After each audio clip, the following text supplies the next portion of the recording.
Bonjour à tous, vous le savez, on se retrouve tout l'été pour les best-of de HP Hour. Aujourd'hui, cette semaine, nous sommes à Bayonne, c'est le retour à Bayonne. On était venu en juillet, juste avant les fêtes. Et on se retrouve aujourd'hui pour une nouvelle émission. Tout de suite, je vous propose de découvrir une nouvelle chronique d'HP Hour.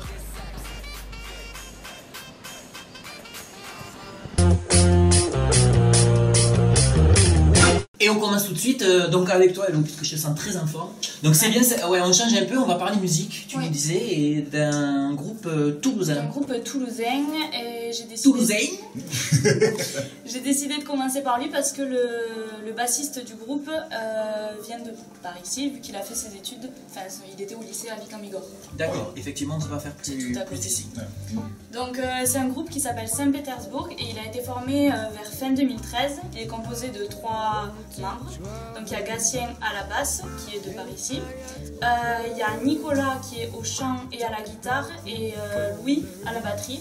Donc ils sont tous de Toulouse mais ils sont nés à Paris, bon, ils font leurs études à Toulouse, tout ça.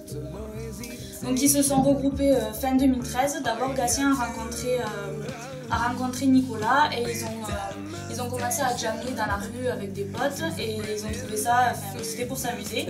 Et après il a rencontré donc Louis qui lui a dit qu'il faisait de la batterie et ils se sont dit pourquoi pas essayer de monter un petit groupe tous les trois.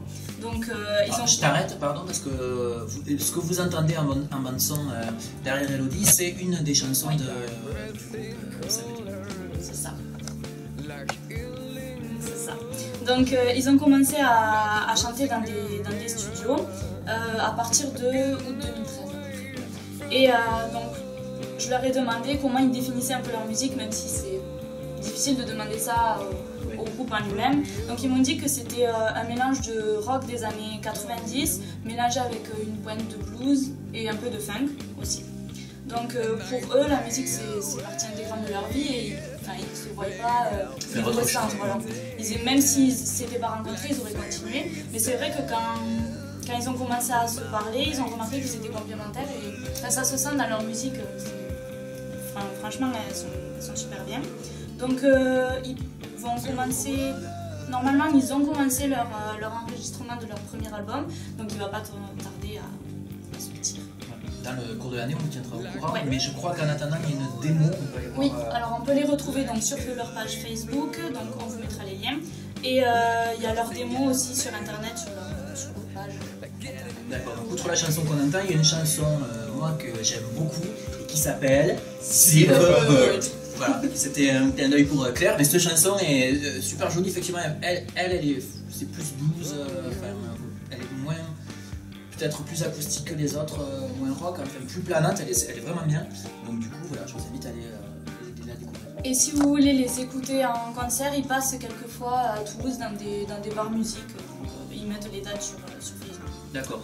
Voilà. Donc, comme le disait Hello, on vous met tous les liens sur la page Facebook. Également une petite interview qu'a réalisée Elodie, notre envoyée spéciale sur Toulouse. Merci beaucoup Hello. Allez, on continue cette émission best-of de HP Hour en vacances, toujours à Bayonne pour cette semaine, où nous allons découvrir tout de suite, sans plus attendre, une nouvelle rediffusion. Cette fois, il s'agit d'un invité. On découvre ensemble de qui il s'agit.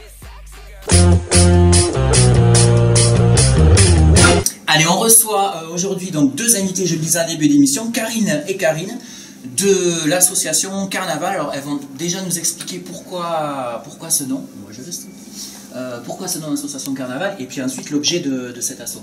Nous avons choisi ce nom en rapport avec nos 4 prénoms, donc 2 Karine, une Nathalie et une Valérie. Voilà, donc Carnaval. Karine, Nathalie, Valérie. Je me trompe de caméra, ça arrive.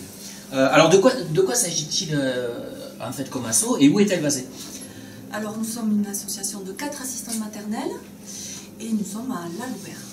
D'accord. Nous sommes regroupés dans une maison pour accueillir les enfants comme si on le faisait à notre domicile, mais là nous sommes toutes les 4 ensemble dans une maison individuelle, particulière.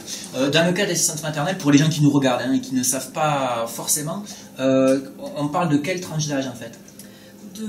À partir de 3 mois jusqu'à 3 ans, plus, ça peut arriver d'en avoir plus, mais en général on les a jusqu'à ce qu'ils partent à l'école. D'accord. Oui, vous pouvez. Alors, en fait, vous vivez toutes ensemble? Alors vivre, c'est un bien. C'est que la journée. Oui, oui, mais parce que c'est des assistantes maternelles qui travaillent aussi les nuits, le soir tard, etc. Donc, du coup, non, vous avez vos maisons respectives. Voilà, chacune. Et, on a dédié en fait voilà, une maison que l'on loue en fait pour travailler.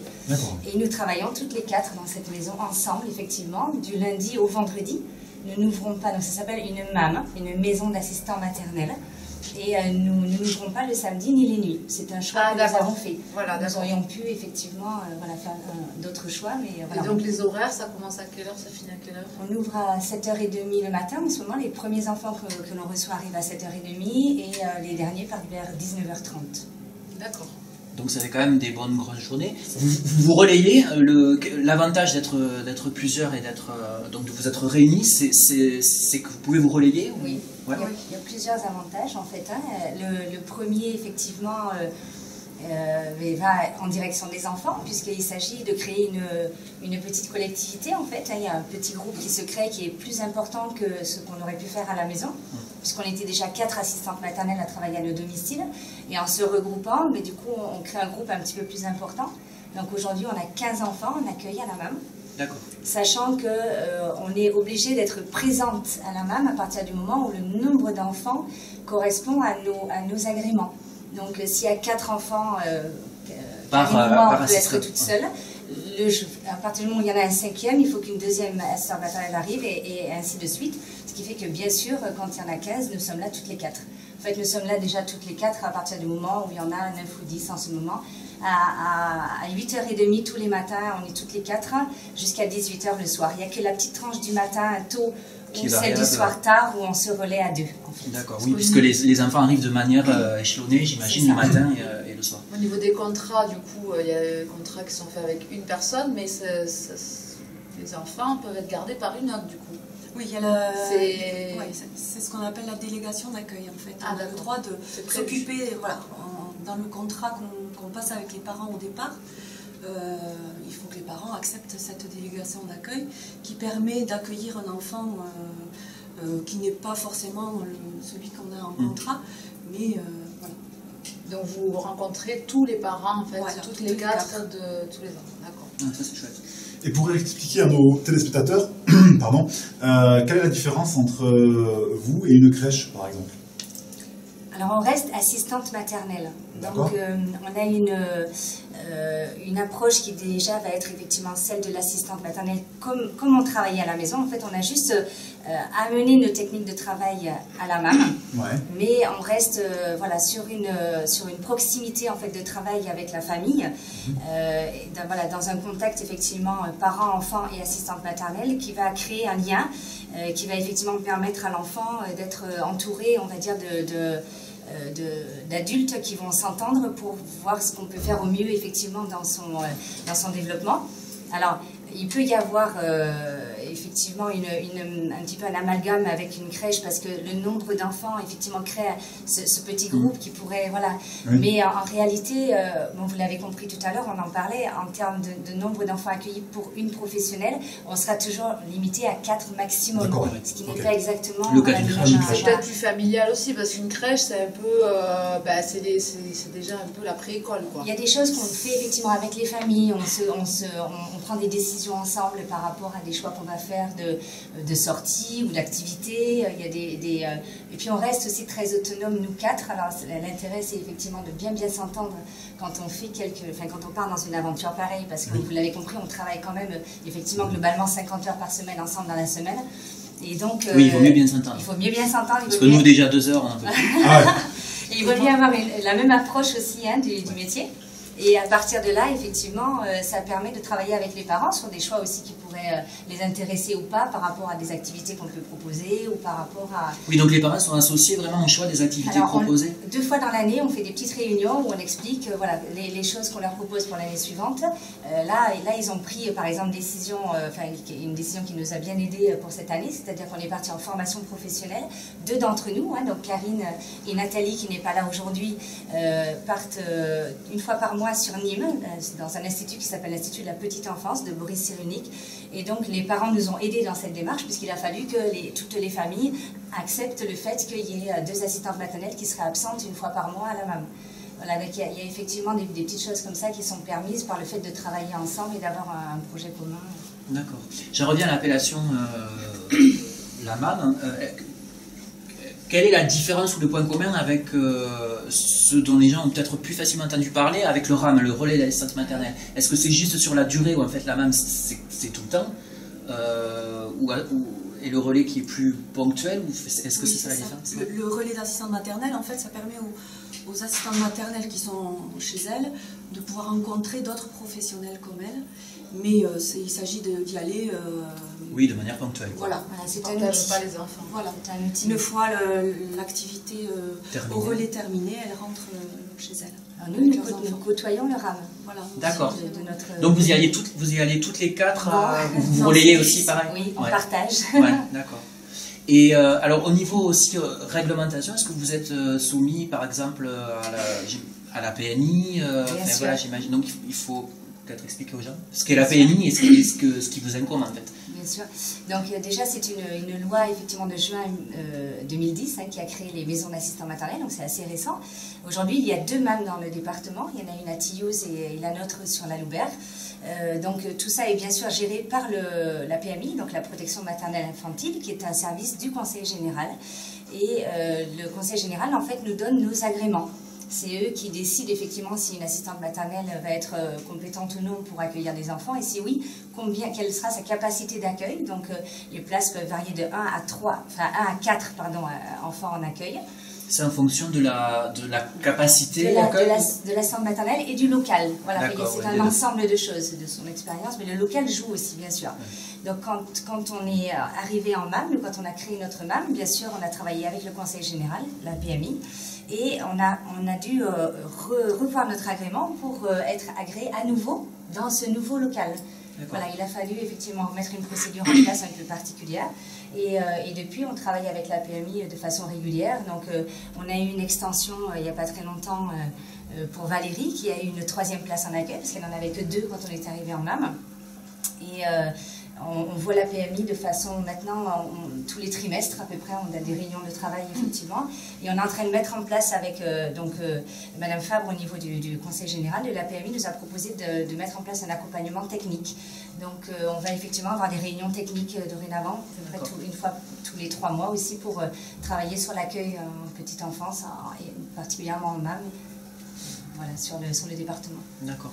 Est-ce que vous êtes au taquet du niveau du quota de vos enfants, ou est-ce qu'il y a encore des familles qui peuvent vous contacter voilà, si elles sont intéressées? On reçoit des familles, enfin on a des contacts avec des familles régulièrement. Pour l'instant, c'est vrai qu'on a une petite liste d'attente.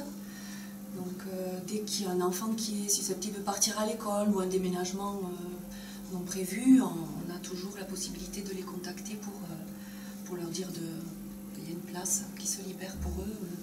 Voilà. Mais bon, actuellement, c'est vrai qu'on a 15 enfants. On a 15 familles. D'accord, ouais, ce qui est sympathique déjà. Oui. D'accord, très bien.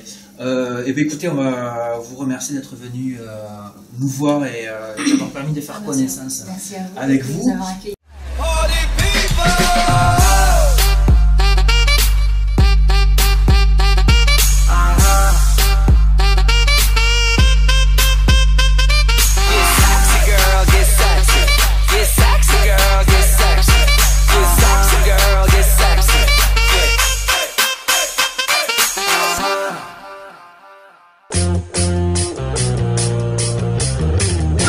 Voilà, Mondine, on va commencer par toi aujourd'hui. Donc on a dit que nous allions parler rythme, nous allions parler indien, nous allons parler tabouret.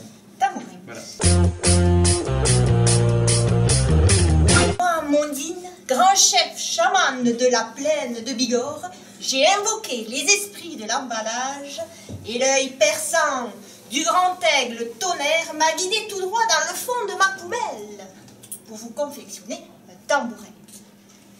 C'est de la magie, car voyez-vous, cette boîte de camembert en carton va résonner tel le grondement de l'ours des Pyrénées. Je t'arrête.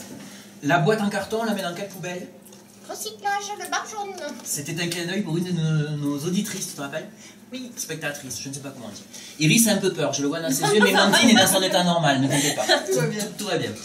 Pardon Mandine, alors qu'est-ce qu'on en fait? Pour commencer, j'ouvre la boîte de camembert. Ça sent bon le coyote. Et oui, et je vais fixer une baguette magique, car elle est en bambou très fréquent dans nos forêts. C'est vrai. Donc vous pouvez vous contenter d'une branche de noisetier, ça fera l'affaire. Donc je vais fixer la baguette à la boîte de camembert. Préalablement trouée. Oui, voilà. Et ensuite, je vais prendre 2 bouts de ficelle, celle de cheval, cheval de course, course à pied. Pied à terre. Voilà, c'est le chant sacré du bison futé. Ensuite, que se passe-t-il? Que se passe-t-il? J'enfile à l'extrémité de mes ficelles des perles en bois et en couleur pour résonner. Voilà. Voilà. non, mais quand on agite le tambour pour que ça produise Voilà, le bruit adéquat. le son. Tout à fait. Ensuite, qu'est-ce que je fais? Je referme la boîte avec mon pistolet à colle. Donc on rappelle, pistolet à colle, on branche sur la surveillance d'un adulte, on fait attention, ça brûle. Voilà. Et je colle la boîte et ensuite je referme dans la boîte en camembert l'esprit recyclé qui est maintenant Berkmanka. Tout à fait. Je passe maintenant à l'étape peinture rituelle. Je suis en transe. C'est de la magie. Ah oui, Et attention, abracadabra. Voilà. Et voilà, c'est fait. Bravo. C'est magnifique. Alors donc, Voilà. j'ai envie de dire démonstration musicale. Voilà, attention, ouvrez grand les oreilles. Et oui, ce rythme qui résonne au pied de la chaîne des Hautes-Pyrénées, c'est bien celui de l'ours, quand il frappe à la porte à l'heure du Happy Dîner. Magnifique, merci Mondine. Et voilà les amis, c'est ainsi que s'achève cette nouvelle émission Best of. Nous étions à Bayonne, en direct de Bayonne toute la semaine, où vous pouvez nous retrouver sur le site côtebasqueinfo.fr. La semaine prochaine, on se retrouve dans une nouvelle ville du sud-ouest pour le Best of d'HP Hour. J'ai fait attention de ne pas tomber sur les trottoirs. D'ici là, bonnes vacances à tous, on se retrouve la semaine prochaine. Ciao. Bonjour à tous. J'ai oublié de rentrer dans ma poubelle. C'est bon, c'est Mondine. Mondine, t'attaques. Ça y est, c'est la 5e, je peux plus parler. Vas-y Franco. Vas-y Franco. Non pas vas-y Francky parce que ça n'a rien à voir. Si, vas-y Francky, c'est...